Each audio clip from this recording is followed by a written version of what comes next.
Hello, I am Fernando Campos, and today I am going to talk about the yin and the yang, and I will tell you some information about the symbol and what it represents. So let's go. So the yin and the yang is the most known concept within Taoism. Taoism is an Asian religion, or it also can be considered a way of living. The definition of the yin and the yang is that there are two halves that together complete wholeness. This means that the yin and the yang represents the wholeness of the universe. Yin and yang are also the starting point for change. When something is whole, by definition is unchanging and complete. So, when you split something into two halves, the equilibrium unbalances of wholeness. So this means that if you split in two parts a whole, the equilibrium is unbalanced. So the yin and the yang is always searching to achieve the balance of wholeness. So as you can see in the yin and the yang, the dark part has a little bit of the white part, and the white part has a little bit of the dark part. So this is a representation that the yin and the yang always is looking for balance. So the word yin comes out from the word shady side. So the yin is the dark part, and yang is the sunny side.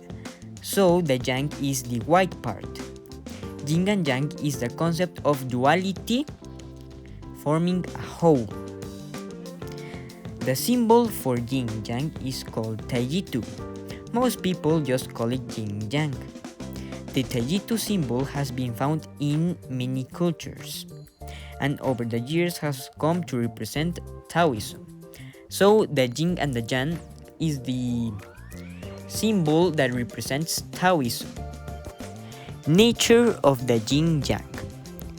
Well, neither yin or yang is absolute. Nothing is completely yin or completely yang.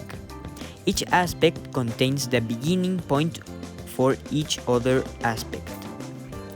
So as I already explained before, nothing in the yin and the yang is complete, because the wholeness of the yin and yang is represented by two parts, not only one. So the wholeness of the yin and yang is like a teamwork by the white part and the dark part. Yin and yang are interdependent upon each other, so that the definition of one requires the definition of the other to be complete. So it's the same that I explained before. Yin and yang is not static. The nature of yin and yang flows and changes with time. So this means that the yin and yang is constantly changing. Sometimes changes in the relationship between yin and yang can be dramatic, where one aspect can just transform into the other. The summation of yin and yang from a whole. One effect of this, as one aspect increases, the other decreases, to maintain overall balance of whole. So this means that if one part of the yin and yang increases, the other decreases to maintain the balance. If you say that the white part increases, then the dark part needs to decrease to maintain the balance. And the balance of yin-yang can be skewed due to outside influences. So there are four possible imbalances on the yin and the yang. That there are deficiency in the yang, deficiency in the yin, excess in the yang, and excess in the yin. These imbalances can be paired, so an excess of yin can stimulate a yang deficiency and vice versa. A clearer understanding of yin-yang requires look back into the Tao. The Tao can be considered as the fundamental absolute in the religion or way of living of the Taoism. Taoism as a practice enjoys examining patterns. So often Taoist people use the concept of Yin Yang as a familiar starting template to work with patterns. So this means that the Yin and Yang is related with the patterns in Taoism. Yin Yang is a fundamental aspect of Taoism. Thought. We always naturally apply human-based values over naturally occurring patterns. And remembering, it is important not to chase finer and finer descriptions of this pattern. If you do so, we would chase down these patterns infinitely. So this means that if you keep looking for specific and tiny patterns, you will never end looking because they are infinite patterns.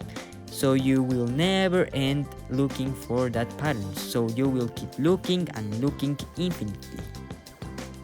And the Yin and the Yang is a system of recognizing how to separate out patterns in our life, and also relaxing to accept the overall whole and complete nature of the Tao.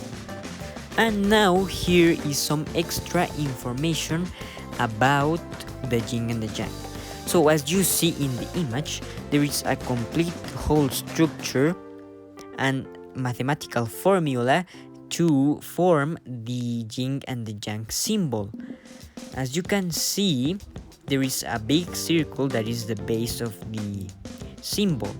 Then there are two smaller circles in that big circle. And then there are two smaller circles inside those two circles. So there is a whole mathematical formula to make this symbol. So that is also an important thing to take into account. And well, this is the end of this little video. I hope you like it. And if you want to learn more about the Yin and the Yang, you can visit the web page that is on screen. So that's all. I hope you have a great day and see you the next time. Bye. Hi, today